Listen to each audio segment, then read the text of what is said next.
அமெரிக்காவின் மிரட்டலுக்கும் உருட்டலுக்கும் நாம் பயந்து விடுவோம் என்று அமெரிக்கா நினைப்பது தவறு. இன்று அமெரிக்காவின் பேச்சை அமெரிக்கா கூட நிற்கும் நாடுகளை ஏற்றுக்கொள்ளும் வகையில் இல்லை. இந்த பிராமணர்கள் என்ற ஒரு சாதி ரீதியான ஒரு வார்த்தை எப்படி அவருக்கு தெரியுது? திராவிட மாடல்ல இருந்து ஏதாவது கசிஞ்சுதோ என்னவோ தெரியல எனக்கு. அவர்களுக்கு அணுகுண்டு கண்டுபிடித்து கொடுத்தவர் ஓப்பன்ஹைமர். அவர் ஒரு யூதர். ஸோ யூதர்கள் கட்டுப்பாட்டில் அமெரிக்கா இருக்கிறது என்று நாம் சொல்லலாமா? பெரேட்ல காட்டுறதெல்லாம் உண்மைன்னு நீங்க நினைச்சிட்டீங்கன்னா அது சண்டைக்கு வரும்போது எப்படி ஒர்க் பண்ணணும்னு சொல்லிட்டு சைனாவோட பொருளுக்கு கேரண்டி வாரண்டி இல்லைன்னு சொல்லிட்டு ஆப்ரேஷன் சிந்தூர் காட்டிருச்சு. ஸோ ரொம்ப சீரியஸா எடுத்துக்காதீங்க சைனா காட்டுறது எல்லாத்தையும். சொப்பு சாமானுக்கெல்லாம் வேல்யூ ரொம்ப கொஞ்சம் கம்மி தான். இந்த வரி குறைப்பானது பரவலாக எல்லாவற்றுக்கும் நடந்துள்ளன. முக்கியமாக வேளாண் உபகரணங்களுக்கு வரி அறவே இல்லை என்ற நிலைக்கு எடுத்துட்டு வந்துட்டாங்க. டிராக்டர் உபகரணங்களே சில உபகரணங்களுக்கு வரியே இல்லையே இன்னைக்கு. இதெல்லாம் எதை காட்டுகிறது என்றால் வேளாண் தொழிலுக்கும் முக்கியத்துவம் கொடுக்கிறார்கள். ரெஃப்ளெக்ட் நேயர்களுக்கு வணக்கம். இன்று நமது சிறப்பு விருந்தினர் டிஃபென்ஸ் எக்ஸ்பர்ட் டாக்டர் நிரஞ்சன் அவர்களை வரவேற்று நிகழ்ச்சிக்குள் செல்வோம். சார் வணக்கம். சார் ஜெயின் வணக்கம். சார், நேற்றைக்கு அமெரிக்க அதிபர் ட்ரம்ப் செய்தியாளர்கள் சந்திப்புல பேசியிருக்காரு. ரஷ்யாவுடன் தொடர்ந்து இந்தியா எண்ணெய் வர்த்தகம் செய்து கொண்டால் மீண்டும் மீண்டும் அவர்கள் மீது வரி விதிக்க நேரிடும் என்று எச்சரித்துள்ளார். சார் எச்சரிக்கட்டும். 50% போட்டார் நிறுத்தல, இன்னும் 20% எக்ஸ்ட்ராவா எண்ணெய் வாங்க போகிறோம். அதாவது 1,50,000 பேரல்கள் முதல் 3 லட்சம் பேரல்கள் வரை எக்ஸ்ட்ராவாக ரஷ்யாவில் இருந்து நமக்கு எண்ணெய் வரப்போகிறது. இதை உலக சந்தையில் நாம் விற்கத்தான் போகிறோம். அமெரிக்காவின் மிரட்டலுக்கும் உருட்டலுக்கும் நாம் பயந்து விடுவோம் என்று அமெரிக்கா நினைப்பது தவறு. இன்று அமெரிக்காவின் பேச்சை அமெரிக்கா கூட நிற்கும் நாடுகளை ஏற்றுக்கொள்ளும் வகையில் இல்லை. அதற்கு நான் உதாரணங்கள் ஏற்கனவே நான் சொல்லி இருக்கிறேன். அவர்களுக்கே அமெரிக்கா பேசும் பேச்சு ஒவ்வாமல் இருக்கிறது. ட்ரம்பின் பேச்சு இன்னும் சில நாட்களில் சுப்ரீம் கோர்ட்டில் அவர் மீது இருக்கும் அந்த வரி சம்பந்தப்பட்ட சுப்ரீம் கோர்ட்டில் இருக்கும் கேஸ், அதில் ட்ரம்ப் எதிராக தீர்ப்பு வந்தால் வரி அல்ல, அவருக்கு வர வேண்டிய நிதி கூட அவர் வாங்க முடியாது. தொடர்ந்து உலக நாடுகள்லாம் அமைதி வேணும்னு சொல்லிட்டு எல்லாம் எங்க போர் நடந்தாலும் நம்ம நியூட்ரலா இருந்து அவங்கள சமாளிச்சு பேச்சுவார்த்தை மூலம் அதுக்கு இறுதிக்கட்ட பேச்சுவார்த்தையை நம்ம கொண்டு வரோம். ஆனா தொடர்ந்து நம்ம மீதான இவர் தாக்குதலை நடத்தி கொண்டு இருப்பதற்கு என்ன சார் காரணம்? அதான் சொன்னேன்ல, அவரோட நாட்டில் இருக்கும் எண்ணெய் நிறுவனங்களுக்கும் அவரின் மருமகனான ஜெராட் குஷ்னருக்கு பணம் கொடுத்த சவுதி அரேபியாவின் எண்ணெய் நிறுவனங்களுக்கும் அவர் விசுவாசம் செலுத்துகிறார். சார், ட்ரம்போடைய வர்த்தக ஆலோசகர் பீட்டர் நவரோ அவர் ஒரு செய்தியாளர் சந்திப்புல பேசியிருக்காரு. இந்தியர்களுடைய இழப்புல தான் பிராமணர்கள் செழிப்பா இருக்கிறாங்க, வாழ்றாங்க அப்படின்ற போல ஒரு குற்றச்சாட்டை வச்சிருக்காரு. இது எதன் அடிப்படையில் வச்சிருக்காரு? இந்தியர்களுக்குள்ள ஏதாவது பிரச்சனையை மூட்டிவிட பாக்குறாங்களா? 198 விதமாக ஒரு நாட்டின் ஆட்சியை கவுக்கலாம் என்று சிஏஏயோட மேனுவல் இருக்கு. அதில் இந்தியாவில் இருக்கக்கூடிய ஜாதி பிரிவினையை தூண்டி இந்தியாவில் பிரச்சனையை ஏற்படுத்தலாம் என்பதற்கான ஒரு அறிகுறி தான் இது.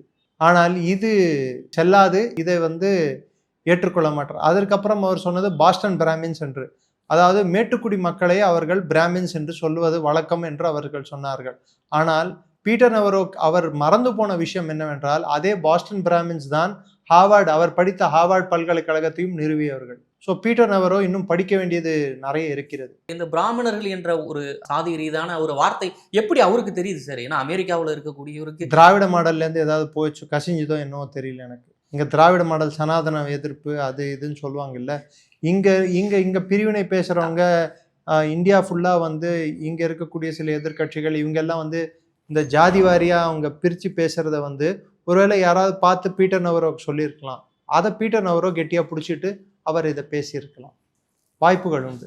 ஏனென்றால் போன வாட்டியே டீப் ஸ்டேட் ஜார்ஜ் சோரோஸ் இருக்கும்போது இந்த ஜாதி கலவரங்களை ஏற்படுத்துவதற்கு மிகப்பெரிய ஒரு சதி நடந்தது இந்தியாவில். ஆனால் அது முறியடிக்கப்பட்டது. இப்பொழுது திரும்பவும் அந்த சதியின் பிரதிபிம்பமாகத்தான் இந்த டாரிஃப் மகாராஜா என்று சொல்வது, பிராமின்ஸ் ஆர் பெனிஃபிட்டிங் என்று சொல்வது. சரி, பிராமின்ஸ் ஆர் பெனிஃபிட்டிங். அப்போ நான் சொல்றேன், ராத்சைல்டு இவங்கெல்லாம் யாரு? யூதர்கள். அப்போ அமெரிக்காவில் யூதர்கள் பெனிஃபிட் அடைந்தார்கள் என்று நான் சொல்லட்டுமா? இன்று நாசா என்று ஒரு அமைப்பை நிறுவதற்கு முதலில் அவர்கள் யாரை கூட்டி வந்தார்கள் தெரியுமா? எங்கிருந்து கூட்டி வந்தார்கள் தெரியுமா? சயின்டிஸ்டுகளை. பெனுமுண்டா என்று சொல்லக்கூடிய ஜெர்மனி, நாசி ஜெர்மனியில் இருந்த நாசி சயின்டிஸ்டுகளை தான் அவர்கள் நாசாவில் வேலைக்கு வைத்தனர். அவர்களுக்கு அணுகுண்டு கண்டுபிடித்து கொடுத்தவர் ஓப்பன்ஹைமர். அவர் ஒரு யூதர். ஸோ யூதர்கள் கட்டுப்பாட்டில் அமெரிக்கா இருக்கிறது என்று நாம் சொல்லலாமா? இதெல்லாம் வந்து ஒரு பிற்போக்கான ஒரு சிந்தனைக்கு ஒரு அடையாளம். நேற்றுக்கு சீனாவில் வந்து 2வது உலகப் போர் நினைவுபடுத்தும் விதமாக நேற்றுக்கு ராணுவ அணிவகுப்பு நடந்திருக்கு. இதுல ரஷ்ய அதிபர் புதின், வடகொரிய அதிபர் கிம் ஜாங் உன் அனைவருமே பங்கேற்றிருந்தாங்க. இதுல வந்து ஏகப்பட்ட அட்வான்ஸ் தொழில்நுட்பங்கள், அதாவது தண்ணீர்ல போகக்கூடிய ட்ரோன்ஸ், நம்ம பெருசா மேல பறக்கக்கூடிய ட்ரோன்ஸை தான் பார்த்திருப்போம். தண்ணீர்ல மிதக்கக்கூடிய ட்ரோன்ஸ், தண்ணீருக்குள்ள பெரேட்ல காட்டுறதெல்லாம் உண்மைன்னு நீங்க நினைச்சிட்டீங்கன்னா அது சண்டைக்கு வரும்போது இது எப்படி ஒர்க் பண்ணணும்னு சொல்லிட்டு சைனாவோட பொருளுக்கு கேரண்டி வாரண்டி இல்லைன்னு சொல்லிட்டு ஆப்ரேஷன் சிந்தூர் காட்டிருச்சு. ஸோ ரொம்ப சீரியஸா எடுத்துக்காதீங்க சைனா காட்டுறது எல்லாத்தையும். சொப்பு சாமானுக்கெல்லாம் வேல்யூ ரொம்ப கொஞ்சம் கம்மி தான். இதன் மூலம் அவர் வந்து ட்ரம்ப்க்கு ஏதாவது மிரட்டல், அதெல்லாம் ஒண்ணும் இல்ல, நான் தான் பெருசுன்னு காட்டிக்க ஏதாவது சொல்றாரு. 2 பேரும் தான் அடி வாங்கினாங்களே ஆபரேஷன் சிந்தூர்ல. அமெரிக்காவோட பொருட்களும் உபகரணங்களும் அடி வாங்கின, சைனாவோட உபகரணங்களும் அடி வாங்கிச்சு. ஸோ நான் தான் பெரியவன் சொல்லிக்கிறது ஒன்றும் இல்லை. தண்ணியில் போகட்டும், காற்றுல போகட்டும், கடலில் போகட்டும், அதில் மிதக்கட்டும், இதில் மிதக்கட்டும், எதில் வேணாலும் மிதக்கட்டும். பட் பேட்டில் ஃபீல்ட் கண்டிஷனில் அது எப்படி செயல்படும்ன்றது யாரும் தெரியாது.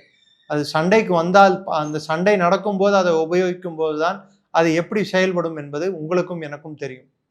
ஆனால் சைனா பொருட்களுக்கு வாரண்டி கேரண்டி இல்லை என்பது இந்தியா ஒரு முறை அல்ல பல முறை காட்டிவிட்டது உலகத்திற்கு. சார், அதே போன்று நேற்றுக்கு ஒரு பிரம்மாண்டமான ஒரு அறிவிப்பு ஒன்று வந்திருக்கு. ஜிஎஸ்டி வந்து மறுசீரமைப்பு பண்ணியிருக்காங்க.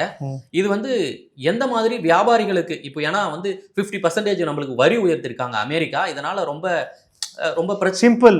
32 இன்ச்சுக்கு மேல இருக்க எல்லா எல்இடி டிவியோட வரி வந்து 18%. நீங்க போட்டிருக்க ஏசியோட வரி 28%லேருந்து 18%. இதன் மூலம் வந்து முதலீடுகள் ஏதாவது அதிகமா வர வாய்ப்பு இருக்குங்களா? முதலீடு வருமோ இல்லையோ, கரெக்டா விழா காலம் வருது. இப்போ மக்கள் கையில் பணம் இருக்கும், மக்கள் அதிகமான பொருட்களை வாங்குவார்கள்.